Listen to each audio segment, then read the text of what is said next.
মাওলা, আমি তো গুনাহ করেছি, তোমার দরবারের আসামি। মাওলা তুমি যদি মাফ করে দাও, আমাকে প্রশ্ন করার কেউ নাই, আমাকে জিজ্ঞেস করারও কেউ নাই, আমাকে আটকানোর কেউ নেই। বান্দা যখন অনুতপ্ত মন নিয়ে বারবার বলতে থাকে, রব্বে করিমের রহমত তাকাইতে থাকে, তাকাতে তাকাইতে এক সময় রব্বে করিম বলে, বান্দারে তোর বলার ধরনটা পছন্দ হয়েছে, তোর ডাকার ধরনটা পছন্দ হয়েছে, তোর চোখের পানি পছন্দ হয়েছে, তোর বলাটা পছন্দ হয়েছে।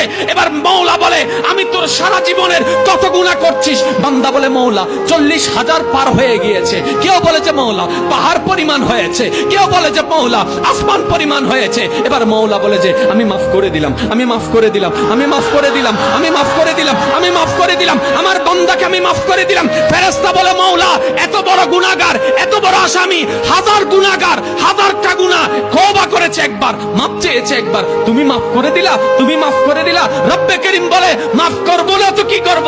বান্দাটা কার দেখতে হবে না, বান্দাটা কার দেখতে হবে না। সে রহমানের কাছে মাফ চেয়ে যদি মাফ না পাই, তাহলে তো বিশ্বের কাছে মাথা নত হয়ে যাবে। আরে সে রহমানের বান্দা, জাত্তার বান্দা না, যে রহমান হচ্ছে ইন্নাল্লাহ আলা কুল্লি শাইইন কাদির। সুবহানাল্লাহ।